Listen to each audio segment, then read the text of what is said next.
Was magic ever truly real, or just a terrifying story whispered in the dark?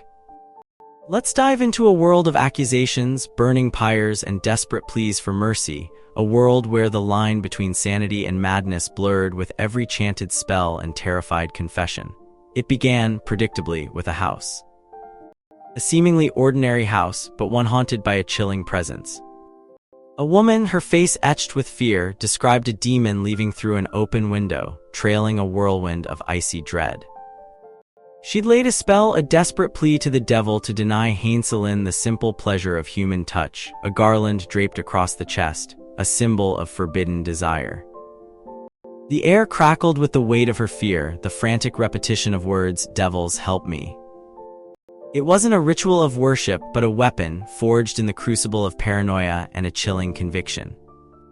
Marion, a witness, handed over the garlands, unknowingly becoming a pawn in a deadly game.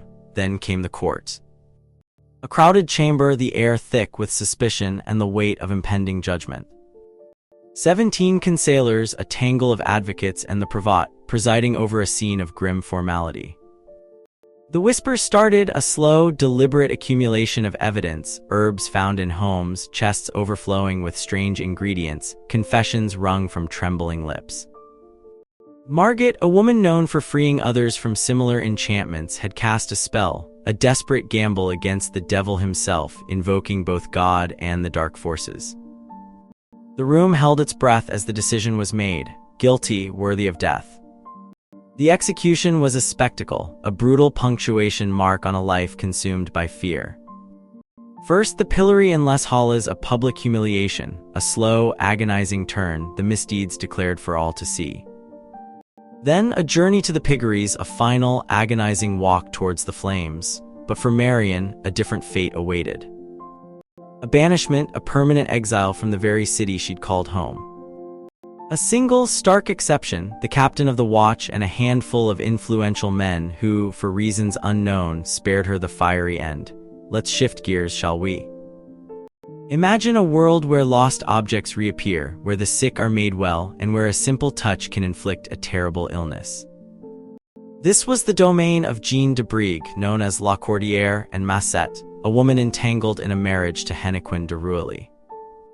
Her talents, initially sought out by a village priest, had blossomed into a dangerous art.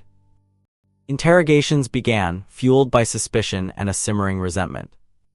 She confessed to recovering stolen goods, curing the afflicted, and chillingly, inflicting illness with a practiced hand.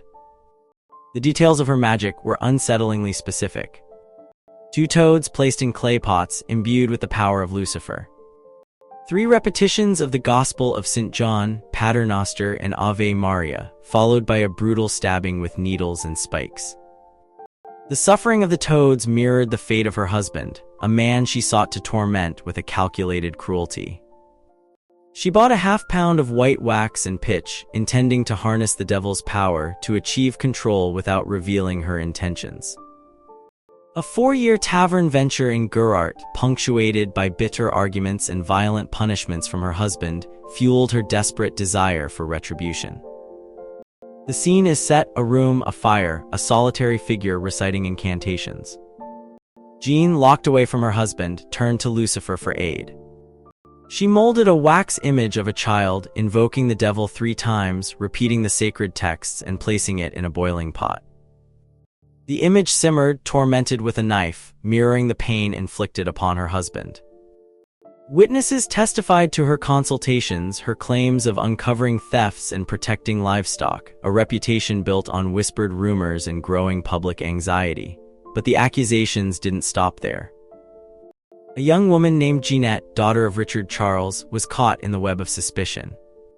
She boasted of her ability to uncover secrets and safeguard livestock, a claim that ignited a wave of accusations and fueled the flames of paranoia. 5 or 6 neighbors, their voices rising in a chorus of condemnation, pointed fingers at Jeanette, triggering a cascade of arrests and interrogations. The interrogation room itself became a stage for a terrifying drama. Jeanette, surrounded by procurators and citizens, confessed to consulting with the accused, claiming her magical practice was genuine. She described a devil appearing in the form of a cloaked man, summoned by a fire, a cloth, and a loaf of bread. The devil demanded information, the names of the saffron thieves and the money robbers. Jeanette, under pressure, provided the answers, unwittingly contributing to the downfall of her neighbors. The trial unfolded with chilling precision. Torture was contemplated, a grim tool to extract the truth. If the neighbors' accusations held true and Jeanette refused to confess, she would be denied the protection afforded to her husband. A copy of the interrogation was offered, a chance to defend herself, but she refused, sealing her fate. Meanwhile, in a distant corner of Switzerland, the echoes of magic and accusation reverberated through the Valais region. Thomas Venech, the Baillie of Valais, documented a public meeting convened to address the growing concern over witchcraft. The inhabitants, fearing the corruption of the church in Sion, demanded action against those practicing harmful magic. The decree was swift and merciless: arrest anyone accused of sorcery, regardless of rank or position, subject them to torture if their neighbors' accusations reached a threshold of 6 or 7 voices, and if found guilty, impose a fate of burning or forfeiture of property. A complex system of safeguards was established. A spouse could retain their property, but only after swearing an oath of innocence, a chilling reminder of the potential consequences of betrayal. The case of the Chancellor of Savoy, Jean Lagerit, brought the drama to a horrifying climax.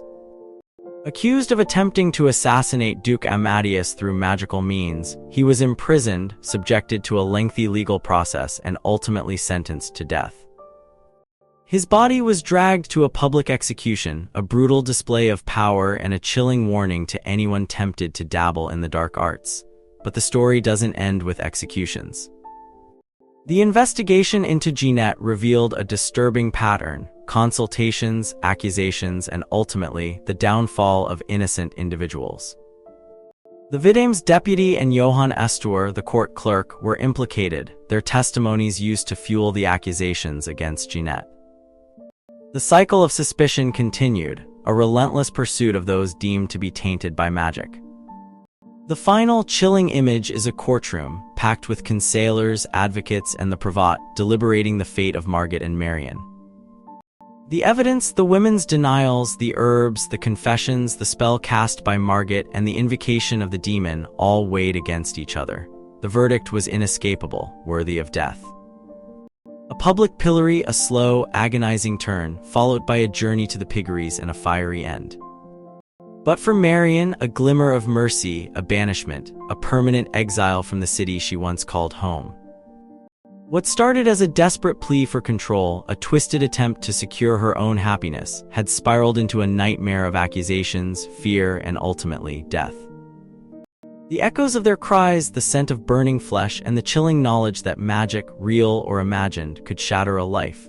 These were the legacies of a time when the boundaries between faith and superstition blurred, and the accused faced a terrifying choice: confess and die, or deny and face a fate even more horrifying. Was it simply fear, fueled by ignorance, that condemned these women?